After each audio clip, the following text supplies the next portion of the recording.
Prince সিনেমার একটি বিশেষ প্রদর্শনীতে সাকিব খান এবং সিনেমার দুই নায়িকা জ্যোতির্ময় কুণ্ডু ও তাসনিয়া ফারিন উপস্থিত ছিলেন। সেই অনুষ্ঠানের কিছু ভিডিও ক্লিপ সামাজিক যোগাযোগ মাধ্যমে ছড়িয়ে পড়লে নেটিজেনরা অভিযোগ তোলেন সাকিব নায়িকাদের কোমরে ও কাঁধে আপত্তিকরভাবে হাত রেখেছিলেন। কিন্তু এই বিষয়টি কলকাতার নায়িকা জ্যোতির্ময় কুণ্ডু বিস্তারিতভাবে তুলে ধরেছেন। প্রথম কথা, আমি ভীষণ হতাশ এই বিষয়টাকে এমন ভাবে ছড়ানো হচ্ছে। প্রচুর বেশি ক্রাউড ছিল, আমরা ঠিকমতো দাঁড়ানোর জায়গা পাচ্ছিলাম না, এবং আমরা যে জায়গায় দাঁড়িয়ে ইন্টারভিউ দিচ্ছিলাম সেখানেও পিছনে প্রচুর ক্রাউড, সামনে এত এত মানুষজন বসে আছে, আমরা ঠিকমতো দাঁড়িয়ে উঠতে পারছি না। এবং মিডিয়া থেকেই বলা হয় ওখানে যে ছবি তুলতে হবে তিনজনকে, আমার, শাকিব খান এবং ফারিনের। তো সেই মুহূর্তে উনি শুধুমাত্র আমাদের গার্ড করেছিলেন।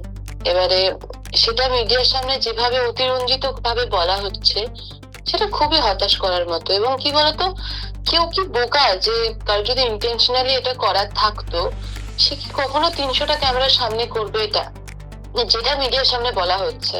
আমার তো মনে হয় না পৃথিবীতে এত কোনো মানুষ বোকা আছে যে 300টা ক্যামেরা অন আছে সে নিজেও জানে।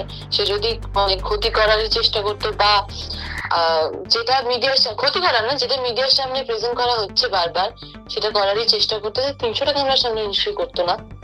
তা মনে হয় এটা সম্পূর্ণ অতিরঞ্জিত ভাবে বাড়িয়ে মিডিয়ার সামনে প্রেজেন্ট করা হচ্ছে, দ্যাটস ইট। অস্বস্তি তো প্রশ্ন আসে না এখানে, কারণ আমি তো প্রথমেই তোমায় বললাম এত ক্রাউড ছিল ওখানে, আমাদের দাঁড়ানোর জায়গা ছিল না ওই মুহূর্তে। তো সেই জায়গায় দাঁড়িয়ে অস্বস্তি বা কিছু, তো সেটা আমি তো বুঝতে পারিনি খুব একটা। বাংলাদেশ থেকে ফেরার পর যেটা দেখলাম প্রত্যেকটা মিডিয়া এবং সব জায়গায়, যে যারা যারা করছে এটা, তারা কিন্তু প্রত্যেকে ওখানে প্রেজেন্ট ছিল, তারা নিজেরাও দেখেছে সিচুয়েশনটা কি ছিল। তারপরেও যেটা বাজেভাবে প্রেজেন্ট করা হচ্ছে, যে এটা গায়ে হাত দেওয়া বলো, এগুলো বলো, এগুলো তো প্রত্যেকটা আর্টিস্টের নর্মাল গো, মানে আমরা কাজ করি, এগুলো তো নর্মাল। যারা যারা ওখানে ছিলেন তারা সবাই তাদের পরিস্থিতি, নিজেরাও বসার জায়গা পাচ্ছিলেন না, আমরা দাঁড়ানোর জায়গা পাচ্ছিলাম না। আশা করি তাদের দিক থেকে এটা আসবে না, এবং যারা করছে তারা মার্ক করে করে, সেটাকে জুম করে, যেটা নয় সেটাকে আরো বেশি করে প্রেজেন্ট করে, আমার মনে হয় সম্পূর্ণ ভিউজ এবং কিছু নেগেটিভ বার্তা ছড়িয়ে দেওয়ার জন্য হয়তো এটা করা হয়েছে।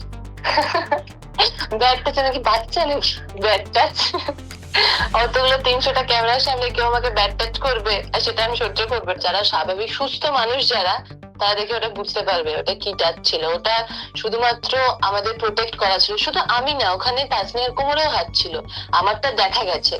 শুধু আমার যেহেতু শাড়ির আঁচলটা ওইদিকে ছিল না, তাই আমারটা দেখা গেছে।